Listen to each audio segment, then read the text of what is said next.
ഈ ഒരു 6 മെഡിക്കൽ വിദ്യാർത്ഥികൾ ഒരു കാർ ആക്സിഡൻറ്റിന് മരിച്ചില്ലേ?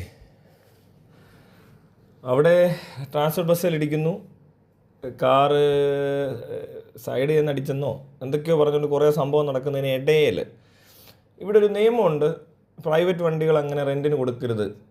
അതിൻ്റെ കാരണം പ്രൈവറ്റ് ടാക്സിയായിട്ട് രജിസ്റ്റർ ചെയ്യുന്ന വണ്ടികൾക്ക് ടാക്സ് കൂടുതലാണ്, ഇൻഷുറൻസ് വേറെയാണ്, അങ്ങനെയുള്ള പല പ്രശ്നങ്ങളുണ്ട്. അപ്പോൾ അങ്ങനെയൊക്കെ വരുമ്പോൾ ഇങ്ങനെയുള്ളൊരു സംഭവം നടന്നു കഴിയുമ്പോൾ ഒരു പ്രൈവറ്റ് വണ്ടി പോയി ഇടിച്ച് പ്രശ്നങ്ങൾ, അങ്ങനത്തെ കുറച്ച് നൂലാമാലകളുണ്ട്. പക്ഷേ നമ്മൾ പിന്നെ കാണുന്ന സീൻ എന്ന് പറഞ്ഞാൽ ഇതൊരു വലിയ സബ്ജക്റ്റായിട്ട് അങ്ങ് സംസാരിക്കുക. അതൊക്കെ അറിയാൻ പറ്റി. പക്ഷേ ഈ ആക്സിഡൻറ്റ് ഉണ്ടായതിൻ്റെ കാരണങ്ങൾ, അല്ലെങ്കിൽ ആ വളവിന് എന്താണ് സംഭവിച്ചത്, അതിൻ്റെ CCTV വിഷ്വലൊന്നും ഞാൻ കണ്ടില്ല. ഇപ്പോൾ ട്രാൻസ്പോർട്ട് ബസ് ഇതുവഴിയാണ് വന്നത്. ഇവിടുത്തെ റാഷ് ഡ്രൈവിങ്ങും അതുപോലെ തന്നെ ഈ ട്രാഫിക് വയലേഷൻസും കൊണ്ടാണ് നല്ല രീതിയിൽ അപകടങ്ങൾ ഉണ്ടാകുന്നത്. ഇത് ആരുടെ ഭാഗത്താണ് കുറ്റം എന്നൊക്കെ നോക്കിക്കഴിഞ്ഞാൽ ഇനി അവിടെ ഇങ്ങനത്തെ ഒരു അപകടം ഉണ്ടാകാതിരിക്കാൻ എന്ത് ചെയ്യാൻ പറ്റും, അങ്ങനെ കുറേ കാര്യങ്ങൾ വേണം സംസാരിക്കാം. അതിനിടയിൽ ഈ റെൻറ്റ് കൊടുത്ത ആളുടെ റെൻ്റെന്നല്ല പറയേണ്ട, അയാളുടെ വണ്ടി എടുത്തുകൊണ്ട് പോവുമോ എന്തെങ്കിലും ചെയ്യുമെന്ന് വിചാരിച്ചു. അയാളെ പിടിക്കുന്നു, അയാളുടെ വീഡിയോ, അയാളെ ജീവിക്കേണ്ട, ഞാൻ എന്ത് ചെയ്യും എന്നൊക്കെ ചോദിക്കുന്ന സാധനങ്ങൾ കിടന്ന് കളിക്കുന്നു. അതിന് കൂടുതൽ ഓട്ടമുണ്ട്. ആക്സിഡൻറ്റ് സ്ഥിരം സംഭവിക്കുന്നത്. പക്ഷേ വെറൈറ്റി എന്ന് പറയുന്നത് ഇതാണല്ലോ. വല്ലാത്ത അവസ്ഥ തന്നെ ഇത്. അയാളെ ഇതാണ് ഇതിനകത്തുള്ള പ്രശ്നങ്ങൾ ഇത്രയാണെന്ന് പറഞ്ഞ് മനസ്സിലാക്കി കഴിഞ്ഞു, അത്രയേ ഉള്ളൂ. ഇത് റെൻറ്റിന് കൊടുത്തതാണോ അതോ കൂട്ടുകാരൻ എടുത്തുകൊണ്ട് പോയതാണോ? ഇപ്പോൾ കൂട്ടുകാരൊക്കെ എടുത്തുകൊണ്ട് പോയി, എൻ്റെ വണ്ടിയൊക്കെ ഫ്രണ്ട്സ് എടുത്തുകൊണ്ട് പോകാറുണ്ട്. ആ സമയത്ത് എന്തെങ്കിലും പറ്റിക്കഴിഞ്ഞാൽ നമ്മുടെ ആവശ്യത്തിനായിരിക്കും ചിലപ്പോൾ പോകുന്നത്, എനിക്ക് വണ്ടി ഓടിക്കാൻ പറ്റുന്നില്ല, അങ്ങനെ ഒരു സിറ്റുവേഷൻ ചിലപ്പോൾ അവിടെ പോയ സാധനം എടുത്തുകൊണ്ട് ഞാൻ പോകുന്ന വഴിക്കോ വല്ല എന്തെങ്കിലും പറ്റിപ്പോയാൽ അയാളെ കൊടുക്കാൻ ചെല്ലുന്ന, അല്ലെ അയാളെ അങ്ങ് നന്നാക്കിയിട്ടേ അടങ്ങത്തുള്ളൂ എന്ന് പറയുന്നിടത്തൊരു ചെറിയ പ്രശ്നമുണ്ട്. നന്നാക്കേണ്ട വലിയൊരു ദുരന്തം അവിടെ നടന്നു കഴിഞ്ഞു, മനസ്സിലായോ? ആ 5-6 പിള്ളേർ മരിച്ച്, ആ ഏരിയ അത് നമുക്ക് പറ്റത്തില്ല. എന്നാൽ ഇപ്പുറത്ത് ഈ പറഞ്ഞ പോലെ ടാക്സ് ഇൻഷുറൻസും ഒക്കെ റിലേറ്റ് ചെയ്ത് ഈ പൈസയായിട്ട് ബന്ധപ്പെട്ട് നിൽക്കുന്ന ഏരിയയിൽ ഒന്നുകൂടെ പേടിപ്പിക്കുക, അല്ലെങ്കിൽ അങ്ങനെ ചെയ്താൽ ഭയങ്കര പ്രശ്നമാണ്, കണ്ടില്ലേ എന്നൊക്കെ പറയുന്ന രീതിയിലോട്ട് മാറ്റുക. എന്നാൽ പിന്നെ ഇവിടെ ഉള്ളവർക്കെല്ലാം ഈ പറഞ്ഞ പോലെ ഒരാളുടെ വണ്ടി എടുക്കാനേ പാടില്ല എന്നൊരു കണ്ടീഷൻ വേണം. അങ്ങനെയുള്ളപ്പോൾ ടാക്സിയും ആംബുലൻസും ഒക്കെ കറക്റ്റ് സമയത്ത് എത്തണം. ടാക്സി എത്തും. ഇപ്പോൾ വേറൊരാളുടെ വണ്ടി എടുത്തുകൊണ്ട് കറങ്ങുന്നതിലും ഫ്രണ്ട്സൊക്കെ ആണെങ്കിൽ കൊടുക്കുമെന്ന് അങ്ങോട്ടും ഇങ്ങോട്ടും ഒക്കെ. ഇവിടെ അങ്ങനെയാണല്ലോ എല്ലാവരും ജീവിച്ചു പോകുന്നത്. അല്ലാതെ ഈ രാജ്യത്ത് ഇപ്പോൾ ഞാനിപ്പോൾ കുവൈറ്റിൽ ജീവിച്ചിട്ടുണ്ട്. അവിടെ വേറൊരാളുടെ വണ്ടിയോ ID കാർഡോ ബാങ്ക് ATM കാർഡോ അല്ലെങ്കിൽ സിവിൽ ID എന്തെങ്കിലും ഗേറ്റ് പാസ് ഒക്കെ നമ്മുടെ കയ്യിൽ വേറൊരാടെ ഇരുന്നാൽ പോലും അത് ചെക്കിംഗ് ഉള്ള സമയത്ത് പിടിച്ച് കഴിഞ്ഞാൽ ജയിലിൽ കൊണ്ടിടും അവർ. അതുപോലെ തന്നെ വണ്ടി അവരവരുടെ വണ്ടി ഓടിക്കാവും, അല്ലാതെ വേറെ ആരും മാറ്റി ഓടിക്കാൻ പറ്റത്തില്ല. എന്നിട്ടും അവിടെയൊക്കെ നമ്മളൊക്കെ ഉപയോഗിക്കുന്നുണ്ട് പലരും. എനിക്ക് ലൈസൻസ് ഒന്നും ഇല്ല എന്നവിടെ വെച്ച്. ലൈസൻസ് കിട്ടുന്നൊരു പണിയല്ല എന്ന് എൻ്റെ പണി. എനിക്കൊരിടത്ത് അങ്ങനെ പോകേണ്ട ആവശ്യമുള്ളൊരു പണിയില്ല എന്ന്. അതുകൊണ്ട് ലൈസൻസ് എടുത്തുമില്ല. എനിക്ക് വണ്ടി ഓടിക്കാൻ അത്ര വലിയ താല്പര്യമുള്ള ആളുമല്ല. അപ്പോൾ അങ്ങനെ കേട്ടിട്ടുണ്ട്.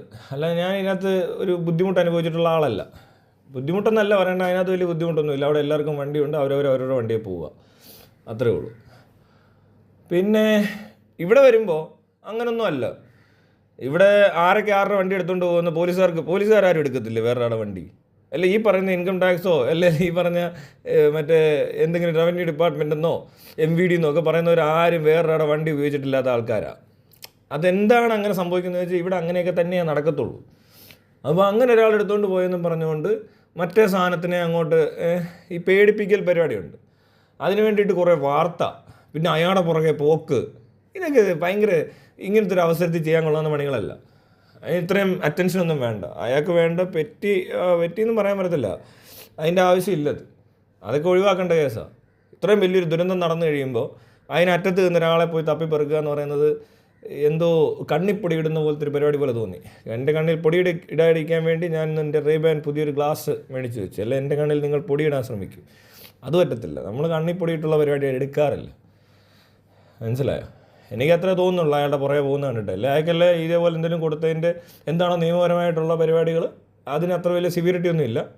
ഒരു കൂട്ടുകാരന് വണ്ടി കൊടുത്തെന്ന് പറയുന്നത് അത്ര വലിയ കുറ്റകരമായ കാര്യമൊന്നുമല്ല. ഈ നാട്ടിലെ കുറ്റകൃത്യങ്ങളുടെ ലിസ്റ്റ് എടുത്ത് നോക്കിയാൽ അയാൾ ആരെയും പറ്റിച്ചിട്ടും ഇല്ല. ഇനി അഥവാ പൈസ വല്ലതും കൊടുത്തിട്ടാണ് ഇതെടുത്തതെങ്കിൽ പെട്രോൾ അടിക്കാനുള്ള കാശ് പിന്നെ ആര് കൊടുക്കും? അല്ലേ, മെയിൻ്റനൻസിനൊക്കെ പൈസ ആകത്തില്ലേ? അപ്പോൾ നമ്മളതൊരു മാന്യതയുടെ പേരിൽ ഒരു കൂട്ടുകാരൻ വണ്ടി എടുത്തുകൊണ്ട് പോയാൽ ചിലപ്പോൾ ഞാനാണെങ്കിൽ പെട്രോളൊക്കെ നിറച്ചടിച്ചങ്ങ് കൊടുക്കും.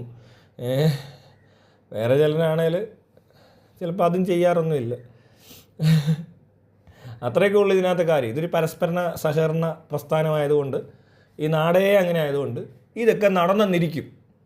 അല്ലാതെ ഇവിടെ ഇപ്പോൾ പറയുന്ന പോലെ ഏറ്റവും വലിയ പ്രശ്നം ഇതിനകത്ത് ഇപ്പോൾ ഇയാൾ റെൻറ്റിന് കൊടുത്തതാണോ, വാടകയ്ക്ക് കൊടുത്തതാണോ, ആര് വിളിച്ചു ചോദിച്ചപ്പോൾ അവർക്ക് എന്തിനു കൊടുത്തു, ആര് ഓടിച്ചു, ഏതാണ്ടൊക്കെ പറഞ്ഞുകൊണ്ട് ഏണ്ടൊക്കെ പറയാം.